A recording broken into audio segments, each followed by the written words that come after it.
नमस्कार. ओंकार क्लासेसच्या सर्व विद्यार्थ्यांचे बायोलॉजीच्या या व्हिडिओमध्ये स्वागत आहे. आज आपण प्लॅसेंटा नावाचा पुढचा पॉईंटला सुरुवात करतोय. 2 नंबरचा टॉपिक आपण बायोलॉजीमधला सुरू केलेला आहे, reproduction in lower and higher plants. त्यामध्ये काल आपण प्रेग्नन्सी हा पॉईंट पूर्ण केला होता.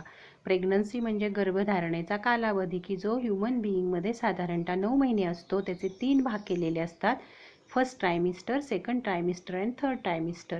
प्रत्येकामध्ये काय चेंजेस होतात, प्रत्येकाचा कालावधी कुठला असतो, कुठे हार्मोनचे चेंजेस होतात हे लक्षात घ्यायचं होतं त्याच्यामध्ये. आणि आता आपण पुढचा पॉईंट सुरू करतोय, प्लॅसेंटा. आता प्लॅसेंटाची इथं तुम्हाला डायग्रॅम दिलेली आहे बघा. युटेराईन वॉल दाखवली आहे, प्लॅसेंटा दाखवला आहे. त्या प्लॅसेंटा म्हणजे आईचा बाळाला न्यूट्रिशन आणि बाकीच्या गोष्टी पुरवण्यासाठी तयार झालेला भाग. आणि अजून आपल्याला दुसरं एक दिसतंय अंबिलिकल कॉर्ड, की जे अंबिलिकल कॉर्ड त्या प्लॅसेंटामध्ये अटॅच झालेलं आहे आणि बाळाला अटॅच झालेलं आहे. म्हणजे ह्या अंबिलिकल कॉर्डमधून बाळाला हे सगळं मिळतं. त्याच्यानंतर ॲम्निऑन हे एम्ब्रिओवरचं कव्हरिंग आहे, आवरण आहे. कोरिऑन, ॲम्नियोटिक सॅक, ॲम्नियोटिक फ्लुइड. आता ॲम्नियोटिक फ्लुइड त्याच्या प्रोटेक्शनसाठी आहे. अंबिलिकल कॉर्ड मी तुम्हाला आत्ताच सांगितलं. इंटरव्हिलस स्पेसेस म्हटलं आहे, म्हणजे ज्या व्हिलाय आहेत त्याच्यामध्ये जागा आहेत. व्हिलाय म्हणजे साधारण फिंगर लाईक प्रोजेक्शन्स असतात, जी आपण 11वीमध्ये न्यूट्रिशन टॉपिकमध्ये स्मॉल इंटेस्टाईनमध्ये पाहिली होती व्हिलाय. किंवा अजून आपण ह्या मायक्रो व्हिलायसुद्धा पाहिल्या होत्या इपिथेलियल टिश्यूमध्ये, लक्षात घ्या. तर प्लॅसेंटा मदरकडून तयार झालेला पार्ट आणि अंबिलिकल कॉर्ड हा प्लॅसेंटाचा बाळाकडून तयार झालेला पार्ट आपण आता बघतोय. हे थोडंसं डीपमध्ये दिलेलं आहे, ते व्यवस्थित पाहायचं आहे. प्लॅसेंटा म्हणजे काय बघा. It is a flatten discoidal organ in uterus of a pregnant woman. Flatten structure आहे, डिस्कॉइडल ऑर्गन आहे, युटेरस असतं, त्या युटेरसमध्ये प्रेग्नंट वुमनच्या हे स्ट्रक्चर असतं. The placenta is a temporary structural and functional connection. आता हे प्लॅसेंटा काय आहे त्याची डेफिनेशन बघा. Placenta is a temporary structural and functional connection. टेम्पररीचा अर्थ कळतो, स्ट्रक्चरल रचनात्मक आणि कार्यात्मक. Connection between fetal and maternal circulation, म्हणजे बाळाच्या आणि आईच्या सर्क्युलेशनमध्ये, रक्ताभिसरण संस्थेमध्ये कनेक्शन केलेलं आहे. द प्लॅसेंटा फॅसिलिटेट शब्दाचा अर्थ नवीन विद्यार्थ्यांनी, जुन्या विद्यार्थ्यांनी पुन्हा लक्षात घ्या. हेल्प असा सोपा शब्द तुम्ही तिथं वापरा. The placenta help the supply of oxygen and nutrient. म्हणजे प्लॅसेंटाच्या मदतीनं 2 कामं होतात. एक ऑक्सिजनचा सप्लाय होतो, दुसरा न्यूट्रियंटचा सप्लाय होतो. आणि अजून काय होतं, for removal of carbon dioxide. म्हणजे प्लॅसेंटा ज्या वेळेला ऑक्सिजन देतो, न्यूट्रियंट पुरवतो, त्याच वेळेला तो कार्बन डायऑक्साईड काढून घेतो. And excretory waste product produced by fetus. म्हणजे फिटसकडे तयार झालेला CO2 आणि एक्सिटरी प्रोडक्ट काढून घेणं, ऑक्सिजन आणि न्यूट्रियंट देणं हे प्लॅसेंटाची महत्त्वाची कामं आहेत, त्याच्यात तो मदत करतो. The placenta is attach to the uterine wall of the uterus. बघा तिथं डायग्रॅममध्ये युटेराईन वॉलला प्लॅसेंटा अटॅच झालेला आपल्याला दिसतोय. And to the baby's umbilical cord. आणि बाळाला कसा जॉईन होतो, अंबिलिकल कॉर्डच्या सहाय्याने. अंबिलिकल कॉर्ड म्हणजे तुम्हाला सगळ्यांना माहिती आहे, नाळ हा शब्द आपण ऐकलेला आहे. तर तो नाळ म्हणजे बाळाच्या बेंबीच्या ठिकाणी जे जोडलेलं स्ट्रक्चर असतं ट्यूबसारखं, त्याला नाळ असं आपण म्हणतो. Placenta is the organ which is formed of tissue from the 2 different individuals, the mother and fetus. लक्षात घ्या, ह्युमनच्या बॉडीमध्ये असं एकमेव स्ट्रक्चर आहे की जे स्ट्रक्चर 2 इंडिव्हिज्युअलकडून तयार होतं. म्हणजे प्लॅसेंटाचा काही पार्ट फिटस तयार करतं, बाळ तयार करतं, आणि काही भाग मदर तयार करते. हा एकच असा पार्ट आहे ह्युमनच्या बॉडीमध्ये तयार होणारा की जो तयार करण्यासाठी दोघांचं पार्टिसिपेशन असतं. नीडसाठी हा पॉईंट व्यवस्थित लक्षात घ्या. Part of the placenta contributed by foetus is called foetal placenta. बाळ जे तयार करतं त्याला फिटल प्लॅसेंटा म्हणतात.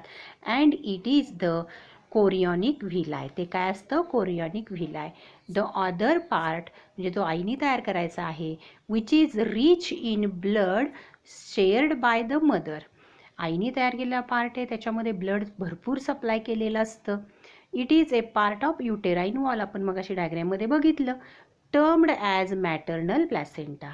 So human placenta is haemochorial. Haemo म्हणजे ब्लड, तिथं ब्लडचा भरपूर सप्लाय असतो म्हणून त्याला काय म्हटले, हिमोकोरियल. दोघांपासून तयार होतो आणि त्याला काय म्हटले, हिमोकोरियल. हिमोकोरियलचा अर्थ तिथं भरपूर ब्लड सप्लाय आहे.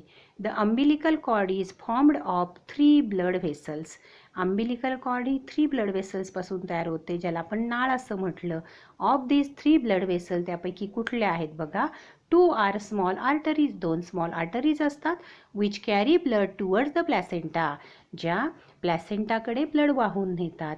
And 1 is a large when which returns blood to the foetus. आणि एक मोठी व्हेन असते, ती काय करते, फिटसकडे ब्लड घेऊन येते.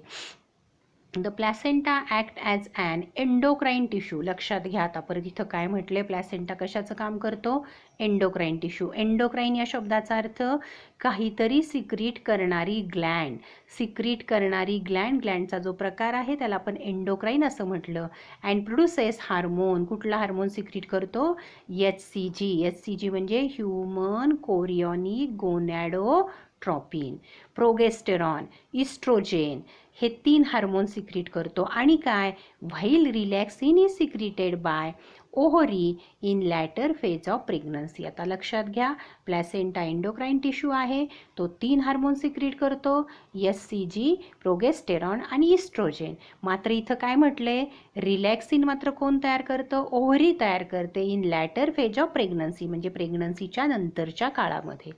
Level of HCG increases up to the end of first trimester. आपण त्यात पाहिलं होतं, HCGची लेवल हळूहळू फर्स्ट ट्रायमिस्टरपर्यंत वाढत जाते अँड देन इट डिक्लाइन्स म्हणजे कमी होते.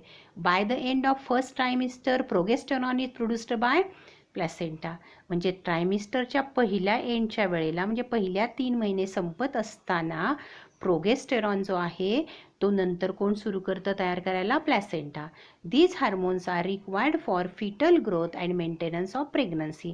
HCG म्हणा, प्रोगेस्टेरॉन म्हणा, इस्ट्रोजेन म्हणा, हे आपल्याला बाळाची ग्रोथ होण्यासाठी आणि फिटल मेंटेनन्स ऑफ प्रेग्नन्सीसाठी आवश्यक असतात. या पद्धतीनं आपण प्लॅसेंटाचा पॉईंट बघितला. आता याच्यानंतर आपल्याला नो द इन्स्टिट्यूट म्हणून एक पॉईंट दिलेला आहे, तो जरा स्क्वेअर ब्रॅकेटमधला आपण बघूया. कॉर्ड ब्लड बँक कोलकाता असं म्हटलंय, कॉर्ड ब्लड बँक कोलकाता. त्याचं बघा बोर्डच, त्याची पाटी दाखवलेली आपल्याला.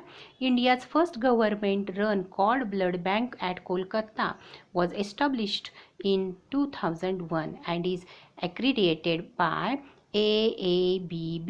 AABBचा फुल फॉर्म काय बघा, American Association of Blood bank.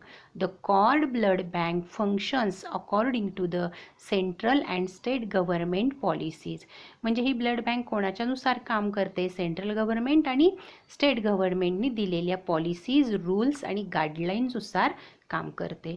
Cord blood is the blood. आता हे ब्लड कुठलं आहे, अम्बिलिकल कॉर्डमधलं ब्लड आहे. Is the blood that remains in the umbilical cord and placenta post delivery. Delivery झाल्यानंतर अम्बिलिकल कॉर्डमध्ये आणि प्लॅसेंटामध्ये जे ब्लड असतं शिल्लक राहिलेलं, त्याला म्हणायचं कॉर्ड ब्लड.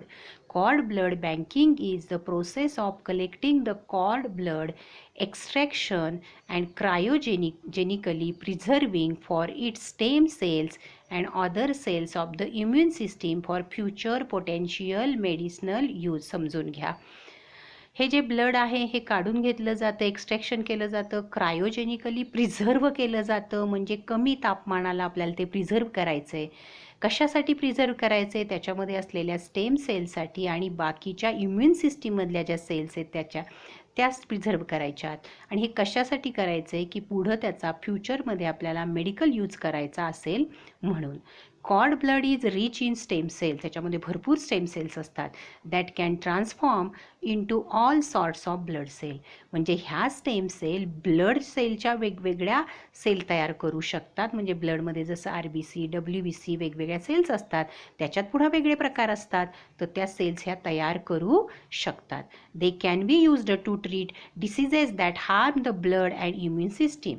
ज्याच्यामध्ये ब्लड आणि इम्युन सिस्टीमला प्रॉब्लेम येतो अशा आजारांसाठी आपण याला ट्रीटमेंट देऊ शकतो. मग ते कुठले आजार, ल्युकेमिया, ल्युकेमियाचा अर्थ लक्षात घ्या, ब्लड कॅन्सर. जिथं ब्लड कॅन्सर झालेला असतो त्या व्यक्तीमध्ये नवीन ब्लड तयार करण्यासाठी ह्या स्टेम सेलचा वापर करता येतो, फ्युचरमध्ये आपण जे म्हटलं ते. नंतर सर्टन कॅन्सर्स, ठराविक प्रकारचे कॅन्सर.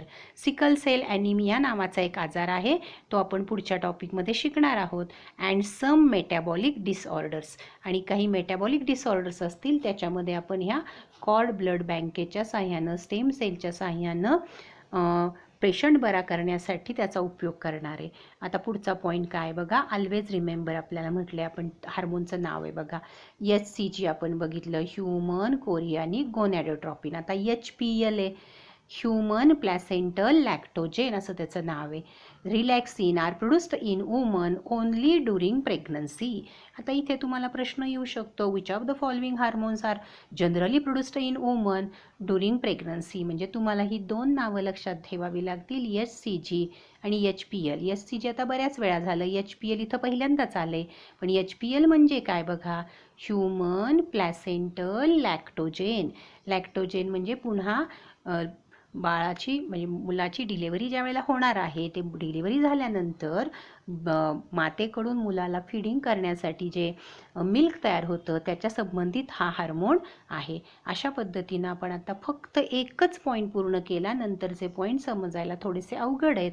त्यामुळे आपण एक दिवशी प्रेग्नन्सी, एक दिवशी प्लॅसेंटा, एक दिवशी पार्च्युरेशन, एक दिवशी लॅक्टेशन असं थोडं थोडं पूर्ण करत जाऊया, कारण आपला आता दुसराही टॉपिक 2-4 दिवसामध्ये पूर्ण होईल. तुम्ही मात्र अभ्यास करत राहा, होमवर्क पूर्ण करा, मला मधनं काहीतरी रिप्लाय देत चला. थँक्यू.